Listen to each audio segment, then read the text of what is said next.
পেটে যমজ সন্তান নিয়ে এক গর্ভবতী মা কুড়িগ্রাম থেকে আসেন রংপুর মেডিকেল কলেজ হাসপাতালে। চিকিৎসকরা জানান জরুরি ভিত্তিতে সিজার করতে হবে, কিন্তু একটা বড় বাধা, আর তা হলো সবচেয়ে দুষ্প্রাপ্য রক্ত গ্রুপ বি নেগেটিভ। দুদিন কেটে যায়, হাসপাতালে কেবল অপেক্ষা আর কান্না। পরিবার ছুটে বেড়ায় এক ব্লাড থেকে আরেকটিতে, কিন্তু বি নেগেটিভ রক্ত কিছুতেই মিলছে না। দিন গড়ায়, রাত নামে, সময় যেন ধ্বংসের দিকে টানতে থাকে। শেষ পর্যায়ে পরিবার সিদ্ধান্ত নেয় রোগীকে আবারও কুড়িগ্রাম নিয়ে যাবে। সিজার করার সাহসটুকু হারিয়ে ফেলে তারা। সব আশা যেন একেবারেই নিভে যায়। ঠিক সেই মুহূর্তেই ঠিক সময়ে হাজির হন একজন তরুণ, নাম তার তন্ময়। তার রক্তের গ্রুপ বি নেগেটিভ। তন্ময় জীবনে কখনো দেয়নি, আজই প্রথম। কিন্তু আজ তিনি শুধু একজন রক্তদাতা নয়, তিনি এক মায়ের মেয়েকে, তার পেটের দুটি নিষ্পাপ সন্তানকে মৃত্যুর হাত থেকে ফিরিয়ে আনার আশার নাম। ভিডিওতে দেখা যায় তন্ময় রক্ত দেওয়ার মুহূর্তে মেয়েটির মা বারবার কাঁদছে, তার মাথায় হাত বুলিয়ে দিচ্ছে। তন্ময়ের মাথা ঘামে ভিজে গেলে তিনি নিজের হাতে মুছে দেন।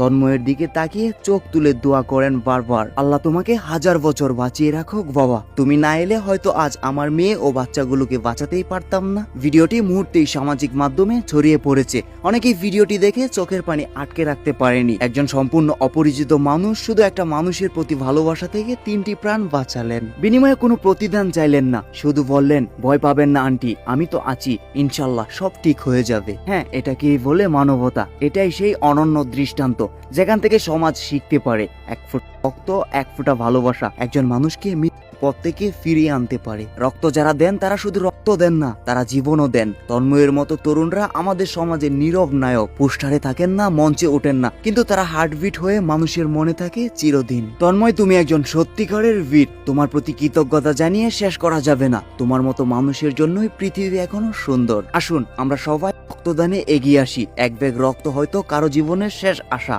আল্লাহ তোমাকে হেফাজতে রাখুক তন্ময়। তোমার রক্তে ভর করে 3টি প্রাণ ফিরে পেয়েছে নতুন জীবন। এই পৃথিবী তোমার ঋণ হয়ে রইল। তোমরা যারা রক্ত দিচ্ছ অথবা কারোর জন্য রক্ত ব্যবস্থা করছো, তোমরা জীবিত রেখেছ মানুষের প্রতি মানুষের বিশ্বাস। ইনশাল্লাহ তোমরা সবাই সুস্থ থেকো, সুখে থেকো, 1000 বছর বেঁচে থেকো।